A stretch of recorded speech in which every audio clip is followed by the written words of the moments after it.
Am I the idiot for not allowing my cousin to be invited to my wedding?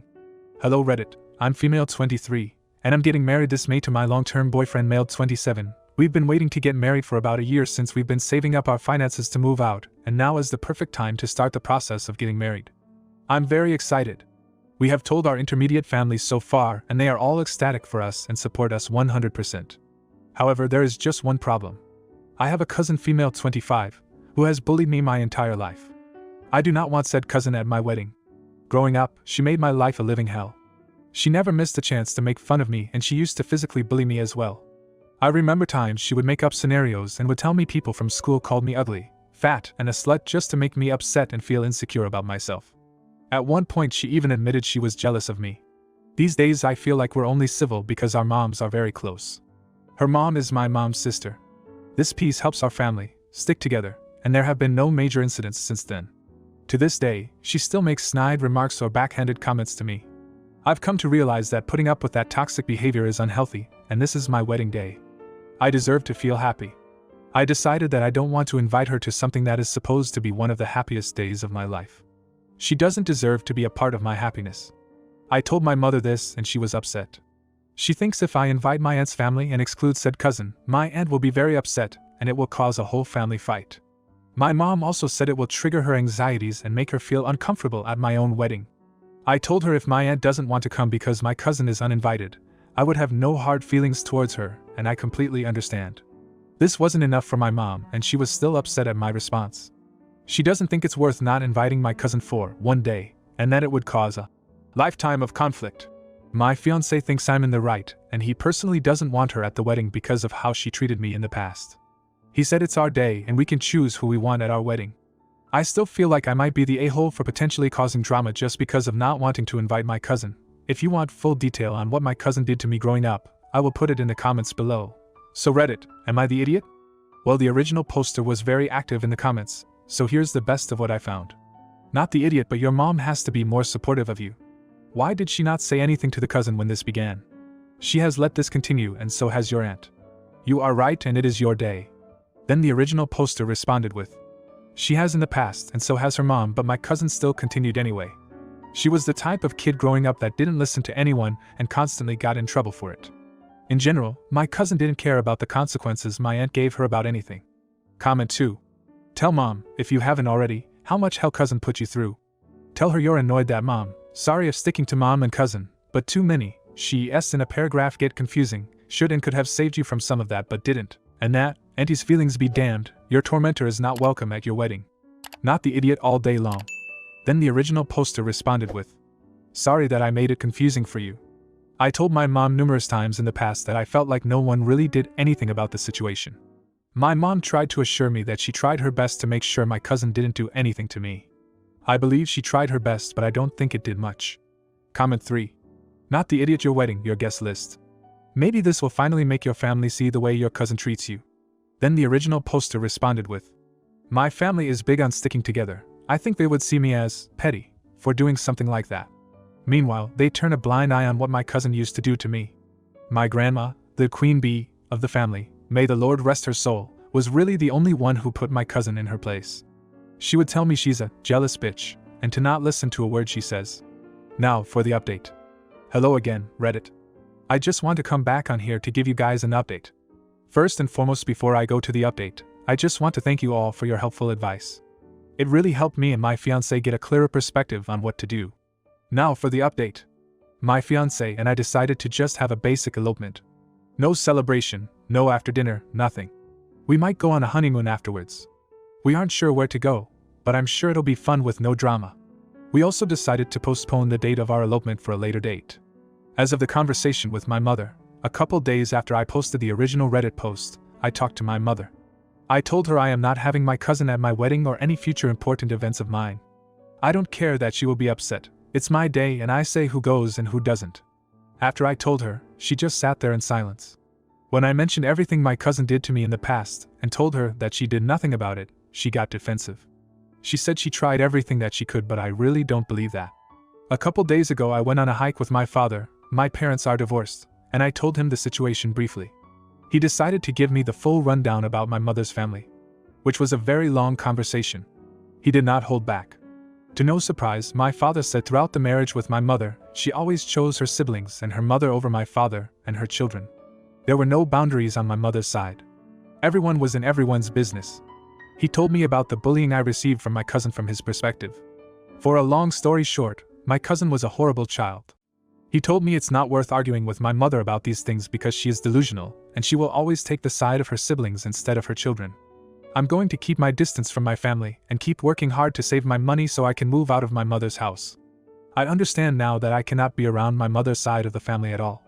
It would be a very unhealthy environment for my future children and husband. I don't want to make the same mistakes my mother made. I want to be the best role model my family could have. I will update more if there is anything else to update.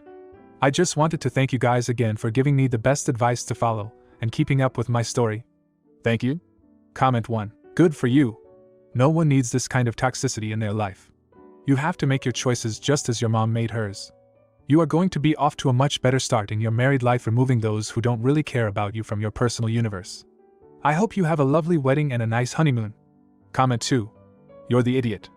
Wow, you're really blowing things out of proportion here. It's just one day, and you're willing to sacrifice the peace of your entire family for it? Talk about being selfish. Sure, your cousin may have bullied you in the past, but that doesn't mean you should exclude her from such an important event. People change, and it's possible that she has grown up and regrets her past actions. By not inviting her, you're only perpetuating the cycle of negativity and causing unnecessary drama. Your mom is right to be upset with you. You should learn to forgive and move on instead of holding grudges. It's not worth ruining relationships over something that happened years ago. Get over yourself and try to be more considerate of others. Comment 3. Good for you and good for your dad. After my mother passed, my dad filled me in on all the family dirt. It really explained a lot of things that happened. It's a shame that things like this have to be kept under wraps to keep up appearances. Now, for the next story. Am I the idiot for telling my parents off for always favoring my adopted sister over me? When I, male 27, was 3, my parents, male 51, and female 49, adopted my newborn sister. She is deaf, and learned to read lips incredibly well. She also got better grades and had more friends. I had a few while she was very social despite her disabilities, than me as a child, and my parents always called her the best gift they could have asked for. They favored her, and gave her everything she asked for. They both made a lot of money, and sent her to a very nice private school, while I went to a weekly funded public school 2 blocks from my house. When I was 11, I was made fun of and bullied by a kid in my class, and my father told me to toughen up. I went to my teacher, who filed a report to the principal, who didn't do much, later, and my father called me weak for going to my teacher about a bully. The birthday parties for me were not really parties, but where I asked them to make my favorite dinner, and they reluctantly agreed. My sister received massive parties, where my parents typically got her around 10 expensive gifts on top of everything else. They funded her college education in full, while they had told me to make do with the tiny bits of money they gave me for chores that I had been saving. More recently, they have asked me straight to my face why I wasn't as intelligent, social, and successful as my sister. Mind you, I make $20,000 more than her with no degree. Recently, she got engaged to a guy, who I'm currently good friends with, and even learned sign language for my sister early in their relationship. They held a dinner party, where they openly talked about how they wish they had another golden child like my sister. They then asked me why I couldn't be like her. I got up and asked to talk to them outside. I told them that they were neglectful assholes who never cared about me, and that they were bad parents. I then argued with them further, and they said that they were simply trying to make her feel better about her disability. By the end of the argument, they admitted they never wanted a son, and always wanted a child that would impress people and who would make them look good. I laughed angrily, and told my best friend about it, who said that it was good that I was stranded with them. However, the rest of my family, excluding my sister, believed that I was an ungrateful, whiny witch who never appreciated what I had. Of course, this is after years of my parents telling them lies and after they told them a twisted version of the conversation. Am I the idiot for losing it at my parents for treating my sister much better than me for years and thinking of me as less than her? Now, for a few comments before the update. Comment 1. Not the idiot. Your parents' answers were narcissistic. The reason to have children is not so they will make you look good. You deserve better than this. It sounds like nothing you do would be good enough for them. Then the original poster responded with, "Thanks. I've been trying to tell some family members the truth, but because they have known my parents longer, they trust their story more. Only a couple believe that both of us are wrong, instead of me being in the wrong." Comment 2. Agree with everyone else here, not the idiot, and you should very much consider putting some distance between you and your parents. You need to look out for yourself, and you don't have to keep putting up with people who are abusive. You exploded from years, decades of this. Put some distance there and get into some counseling. It'll help you deal with things in a healthy way and give you the tools to move on as a healthy person to have healthy relationships. Now for the update. I followed the advice of some people in the comments and sent an email to my relatives. I told them they didn't have any proof that I was ungrateful and unappreciative for what I had, except for my parents' word, which wasn't much. I also asked why they never came to a single one of my birthday parties, why I went to a much shittier school, and why I spent so much time in my room when they came to visit, something I really didn't mention in my first post. They wanted me upstairs in my room for about 75% of all visits because they said they were embarrassed by me. I also had my sister vouch for me, saying they only wanted a golden child. About half of them believe me now, some still can't decide who's in the right, and some are saying that it's reasonable to want a perfect child and that kids are nuisances and that my parents were 100% in the right. I also determined that my sister had to know something was off. I told her that it would be a bit before I trusted her 100% again. She agreed, seemed surprised when I said it though. I've looked into therapy as well and my first appointment is in 2 weeks. Currently, I still have an urge to call my parents because I don't want to lose them, in case they change their minds. Something else in my head is telling me not to though. One of my close friends even told me that I should sue my parents, and that their wife's brother worked for a really good firm and that they could help me hire them. I don't really think the neglect was that serious for a lawsuit, however. I also wanted to say thank you to all the people who reassured me I wasn't in the wrong and also gave me advice. Have a nice day to anybody reading this. Comment 1. Definitely not in the wrong. They say they never wanted a son. I say give them that wish and cut them off permanently, keep them out of your life. They are toxic, abusive, and you don't deserve that treatment. Anyone who takes up their view needs to be cut off as well.